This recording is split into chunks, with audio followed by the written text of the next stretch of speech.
तो कैसे हैं दोस्तों आप। वेलकम है आपका हमारे यूट्यूब चैनल में। पेंशनर्स, फैमिली पेंशनर्स, कर्मचारियों और बाकी राज्य कर्मचारियों के लिए मैं कई सारी बड़े अपडेट्स लेकर आया हूँ जिनको जानना आपके लिए बहुत ही ज़्यादा इंपॉर्टेंट और ज़रूरी बन जाता है, क्योंकि आप सभी के लिए सैलरी पेंशन पर डायरेक्टली असर पड़ेगा। पहली बड़ी खबर आ रही है पेंशनर्स के पेंशन को लेकर के। साथ ही साथ कैबिनेट मीटिंग में रेलवे एम्प्लॉइज़ के लिए PLB बोनस की घोषणा हो चुकी है। साथ ही साथ DA और DA की अनाउंसमेंट होनी थी कल, लेकिन कैबिनेट बैठक हुई और उसमें क्या क्या अपडेट हुए वो भी हम बताएंगे। साथ ही साथ कम्यूटेशन बहाली को लेकर के एक बड़ी खबर निकल कर आ रही है जिसका असर आपकी सैलरी पेंशन में पड़ने वाला है। जुलाई 2003 से OROP 3 के एरियर्स को लेकर भी बड़ी खबर आ रही है, जिसके चलते कई सारे पेंशनर्स को चीज़ें उसमें इफेक्ट हो रही हैं, तो वो भी हम बताएंगे। साथ ही साथ इसके अलावा आपको 18 माह के DADRs पर भी जो बढ़ोतरी होने वाली है या बोल सकते उस पर भी कोई ना कोई बड़ी अपडेट आ रही है, वो भी बताएंगे। साथ ही साथ अगर आपको आपकी पेंशन में कोई प्रॉब्लम्स हैं, कोई दिक्कत है आपके एरियर्स में, आपके डिसेबिलिटी एरियर्स में, पेंशन में, तो आपको कहाँ कंप्लेंट करनी है। और मैं आपको ऐसे एक पोर्टल बताने वाला हूँ जहाँ आप बस एक कंप्लेंट करते ही सारी चीज़ें आपके बिल्कुल स्मूथली हो जाएंगी और बिना किसी परेशानी के आपके सारे एरियर्स और सारी चीज़ें आपके खातों में पहुँच जाएंगी। इसलिए ये वीडियो थोड़ा सा इंपॉर्टेंट बहुत ज़्यादा बन जाता है, इसलिए इस वीडियो को पूरा लास्ट तक देखिएगा। और अगर चैनल पर पहली बार आए हैं तो चैनल को फ्री में सब्सक्राइब जरूर करिएगा, सब्सक्राइब के ब्लैक बटन को प्रेस करके। साथ ही साथ आप हमारी वीडियोस की लेटेस्ट इन्फॉर्मेशन के लिए घंटे के निशान को जरूर प्रेस करिएगा, तभी आपके पास हमारी वीडियोस की लेटेस्ट इन्फॉर्मेशन आ पाएगी और आप हमारे वीडियोस को इसी तरीके से आगे भी वॉच कर पाएंगे। अब हमारे चैनल के रिगार्डिंग जल्दी से एक इन्फॉर्मेशन आपको दे दूं। आपको अगर आपकी पेंशन, डिसेबिलिटी पेंशन या फिर और कोई पेंशन से रिलेटेड, इवन कर्मचारियों को कोई अगर प्रॉब्लम है तो आप हमें कमेंट बॉक्स में कमेंट करिएगा। हम कमेंट बॉक्स में ही आपके रिप्लाई कर देंगे, या फिर आपको जो है नेक्स्ट वीडियो आप देखेंगे उसमें आपकी प्रॉब्लम को लिया जाएगा और वहाँ से सारी प्रॉब्लम आपकी सॉल्व कर दी जाएगी।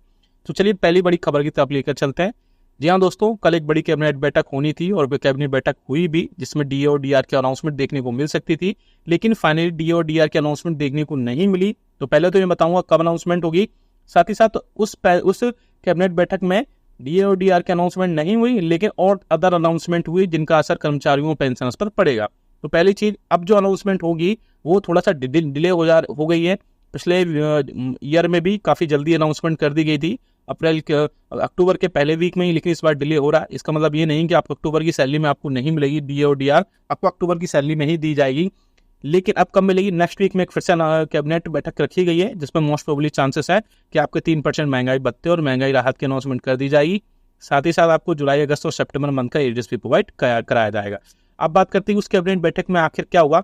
उस कैबिनेट बैठक में मैं आपको बता दूं कि DA/DR की अनाउंसमेंट नहीं हुई, लेकिन रेलवे के पेंशनर्स के लिए 78 डेज का PLB बोनस की घोषणा की गई। और उसके अलावा बहुत सारे पेंशनर्स मैंने पोल भी करवाए थे, जिनमें पोल का आपने रिप्लाई भी किया था। और मोस्टली पेंशनर्स का कहना था कि अगर गवर्नमेंट कर्मचारियों को फुल जो है बोनस देती है, तो कर्मचारी पेंशनर्स को भी कम से कम हाफ जो है बोनस दिया जाना चाहिए। यहाँ दोस्तों, इसके अलावा ऐसे पेंशनर्स जो अप्रैल मई के बाद रिटायरमेंट हुए हैं, उनको इस लास्ट ईयर का 2023-24 का जो बोनस है उनको प्रोवाइड कराया जाएगा। तो ऐसे में ऐसे पेंशनर्स बहुत सारे होंगे जो लास्ट ईयर या इस ईयर आपको रिटायरमेंट हुए थे, लेकिन उनको बोनस प्रोवाइड कराया जाएगा, जो कि अप्रैल के बाद से हुए थे, क्योंकि जो बोनस होता है वो लास्ट ईयर का होता है।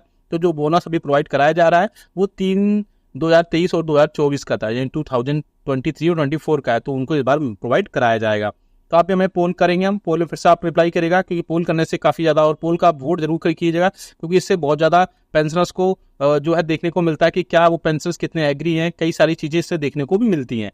और इसके अलावा हम दूसरी बड़ी खबर को लेकर चलें, तो दूसरी बड़ी खबर आ रही है कम्यूटेशन बहाली को लेकर के। आप सभी को पता है कि कम्यूटेशन की अवधि 15 साल बीत जाने के बाद भी अगर आपकी पेंशन से कम्यूटेशन की कटौती डिडक्शन बंद नहीं हुई, तो आप चेक कर सकते हैं कि आपको भी इसमें MSCP या ACP तो नहीं मिली थी। अगर MSCP या ACP का फायदा उसको मिला है तो होगा, तो आपको आपकी बेसिक उम्र तो बेसिक बढ़ेगी, लेकिन उसके हिसाब से आपकी कटौती बंद हो जाएगी। जिनको MSCP या ACP नहीं मिली है उनकी कटौती 15 साल तक होगी, यानी 15 साल के बाद कम्यूटेशन ऑटोमेटिक रिस्टोर हो जाएगा और 15 साल खत्म होने के बाद आपको फुल पेंशन स्टार्ट हो जाएगा। अब बात करते हैं आपको एक और बड़ी खबर की जो निकल कर आ रही OROP की एरियर्स को लेकर के। उससे पहले हम बात कर लेते हैं 18 माह के DA और DR के एरियर्स को लेकर के। जब से यूनिफाइड पेंशन स्कीम यानी UPS की घोषणा हुई है, तब से पेंशनर्स और फैमिली पेंशनर्स की एसोसिएशंस और ज़्यादा जो है प्रयासरत हैं कि कर्मचारियों और पेंशनर्स और फैमिली पेंशनर्स का कोविड के टाइम पर जो 18 माह का DA और DR का एरियर्स फ्रीज किया गया था या रोका गया था, उसको उनको दिलाया जाए। हालांकि इसके संबंध में कई सारे लेटर और कई सारे जो और भी कई सारी चीज़ जो प्रयास रहता है पेंशनर्स की एसोसिएशन वो लगातार सरकार से रिक्वेस्ट कर रहे हैं। और उसके अलावा एक और लेटर अभी हाल में लिखा गया है जिसमें फाइनेंस मिनिस्टर को ऑनरेबल फाइनेंस मिनिस्टर को एक लेटर लिखा गया है जिसमें कर्मचारियों पेंशनर्स के जल्द से जल्द 18 माह के DA DR को एरियर्स में एरियर्स को दिए जाने, साथ ही साथ DA और DR की अनाउंसमेंट किए जाने की घोषणा जल्द से जल्द किए जाने की बात कही है। आपको जानकारी के लिए बता दूं, मैं आपको पता ही है क्योंकि प्रीवियस वीडियोस में भी मैं कई बार बता चुका हूं कि आपका जो 18 माह का DA DR एरियर्स है, जो लिखित ऑर्डर में वित्त राज्य मंत्री मिस्टर पंकज चौधरी ने बोला था कि आपको जो है 18 माह का DA DR के एरियर्स नहीं दिया जाएगा। लेकिन जब से UPS लागू हुई है तब से कर्मचारियों और पेंशनर्स की आस फिर से बढ़ गई है और इसके बाद बहुत सारे लेटर भी लिखे जाने लगे हैं जिसमें फाइनेंस मिनिस्टर को लेटर लिखा गया है और बोला गया है कि 18 माह का DA DRs मिलना चाहिए। साथ ही साथ ये भी लिखा गया है कि अगर आप यानी कि गवर्नमेंट अगर एक साथ इन पैसों को नहीं दे सकती है तो कई सारी अलग अलग इंस्टॉलमेंट्स है, 3 से 4 या 5 से 6 अलग अलग इंस्टॉलमेंट में भी आप इस पैसे को दे सकते हैं, एरियर्स को आप प्रोवाइड करा सकते हैं। तो आप हमें पोल हम करेंगे, उसमें आप अपना वोट जरूर दीजिएगा। साथ ही साथ मैं पेंशन और आपका बोनस और आपके 18 माह की एरियर्स को एक पोल करूंगा, उस पोल को आप जरूर फिल करिएगा, बहुत इंपॉर्टेंट होता है वो पोल।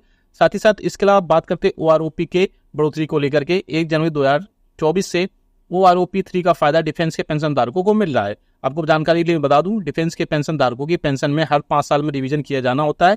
1 जुलाई 2014 से OROP 1 लागू हुआ था और वहीं पर जुलाई 2019 से OROP 2 लागू किया गया। हालांकि इसे मिलने में थोड़ी सी देर हुई और इसके बाद 1 जुलाई 2019 से इसे दे दिया गया था। अब तीसरा डिवीजन जुलाई 2024 से किया जाएगा।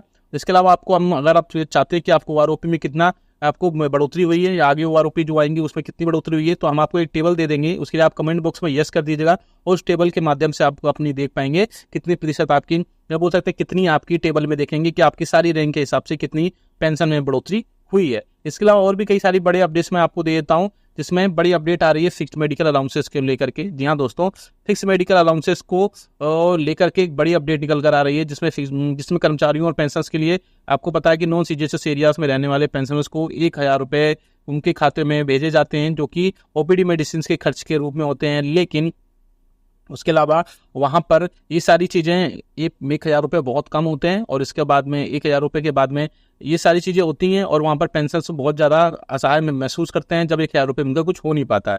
तो उसके बाद में एक इंपॉर्टेंट लेटर लिखा गया था जब मीटिंग हुई थी जिसमें फिक्स्ड मेडिकल अलाउंसेस की बात की गई थी और फिक्स्ड मेडिकल अलाउंसेस के बाद में 1000 रुपये से बढ़ा करके 6000 रुपये तक की गई थी। हालांकि मुझे लगता है कि 6000 रुपये बहुत ज़्यादा है, 6000 रुपये शायद नहीं बढ़ सकते हैं। मुझे लगता है 3000 रुपये तक बात सेटलमेंट हो जाएगा और 3000 रुपये भी अगर पेंशनर्स के खाते में बढ़ जाते हैं तो उसमें भी काफ़ी हद तक उनको पेंशनर्स को काफ़ी हद तक राहत रहेगी। Ministry of health and welfare का जल्द से जल्द इस पर कोई ऑर्डर आ जाएगा और देखने को मिल सकता है।